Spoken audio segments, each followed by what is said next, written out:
Okay, so today we're diving into something a little different. Something our sources are calling maybe the NBA's most confusing matchup. The Indiana Pacers versus the New York Knicks. Right. And we should probably say, forget the usual breakdown for a second. Yeah, exactly. We've got some commentary here that's, let's just say, colorful. It frames this whole thing less like a straightforward basketball game and more like a comedy of errors, maybe? Spectacle. A spectacle, yeah. Who can confuse their fans more, maybe? Something like that. So for those of you looking to get the vibe of this matchup, kind of beyond the basic stats and predictions, this is for you. We're going to try and pull out the main storylines and honestly the comedic beats from this pretty unique take. Let's jump in. The players seem like a good place to start. The source really leans into these conflicting personalities and, well, performances. Oh, definitely. Yeah. Okay, Tyrese Haliburton for the Pacers. Yeah. I mean, 1 minute, the description is just glowing, right? Passes like he's got Google Maps installed in his brain. Sees angles even your math teacher couldn't calculate. I mean, that's high praise. That speaks to incredible vision, you know? It absolutely does. The creativity, the playmaking, it's all there. But then there's the flip side described here. Right. That's what's so funny and confusing. The source jokes he can randomly forget he's an all-star and start shooting like he's blindfolded.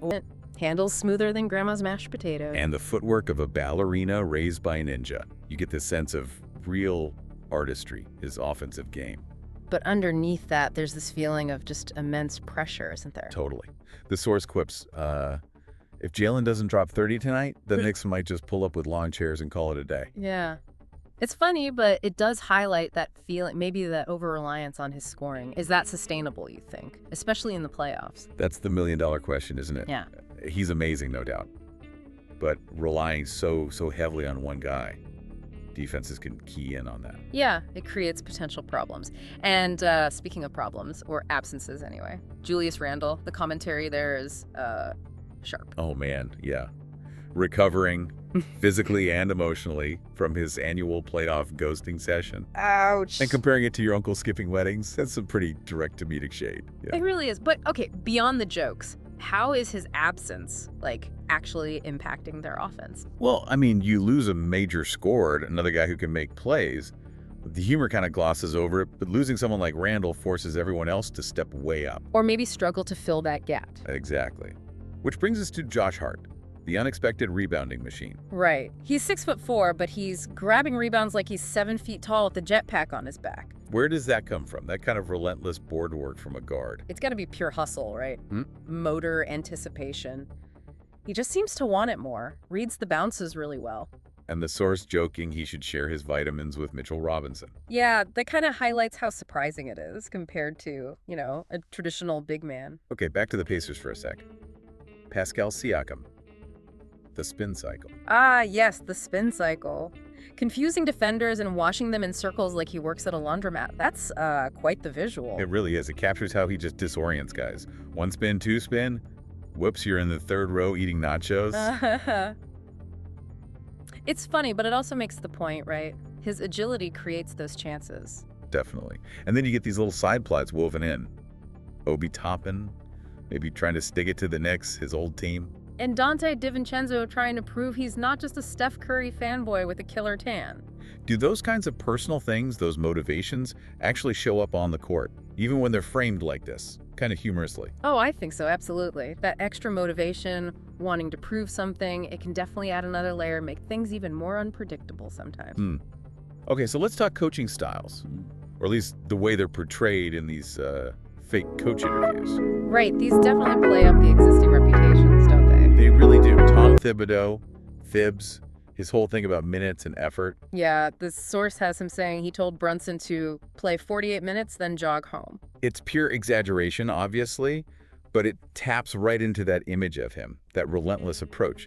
How much does that actually shape the Knicks? I think it's huge. Yeah. That toughness, the heavy minutes for key guys, that is their identity under Thibs. The joke works because there's a kernel of truth, Right.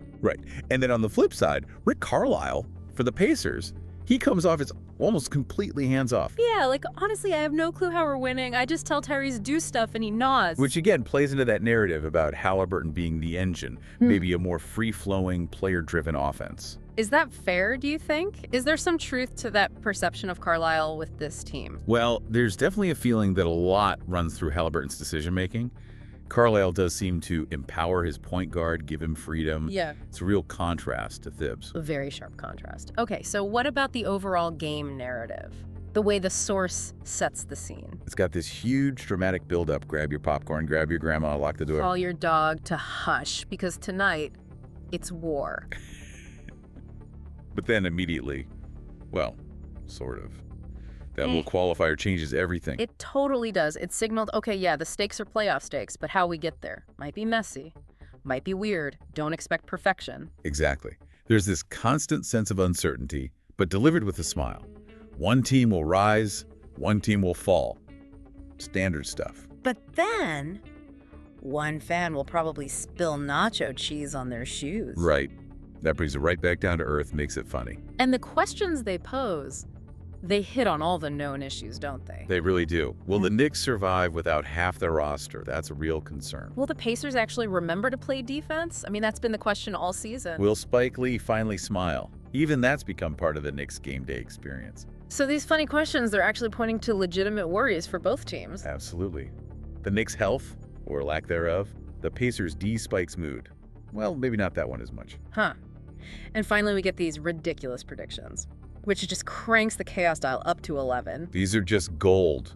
Haliburton getting 19 assists, but blaming his one turnover on the cameraman. That perfectly captures that mix of brilliance and maybe high-strung drama, the pressure cooker. Yeah, exactly. How little things get magnified. And Josh Hart, 17 rebounds, while also tweeting and folding laundry. It's such a hilarious exaggeration of his nonstop hustle, but it creates this unforgettable image of just how active he is. It really does. It sticks with you. And Thibs yelling so loud the roof shakes and someone calls the Avengers. I mean... Pure cartoon, right.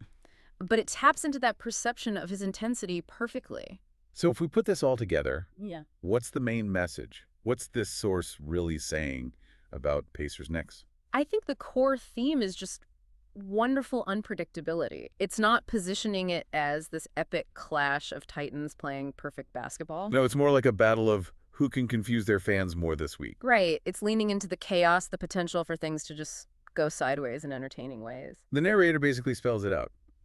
This game might just be the most chaotic comedy of the playoffs. It sets your expectations, doesn't it? You might be watching less of a clinic and more of a, well, a highly entertaining mess. Slapstick routine on hardwood. So what does this all mean for you, the listener? Well, diving into this perspective suggests maybe you shouldn't tune in to Pacers Knicks expecting, I don't know, chess on the court. Yeah, maybe brace yourself instead for a potentially hilarious, probably confusing, definitely unpredictable ride. Hopefully exploring this unique angle, these comedic narratives, gives you a different kind of understanding heading into this matchup, something beyond just the usual takes. So thinking about all this, the predictions, the chaos, what's the most unexpected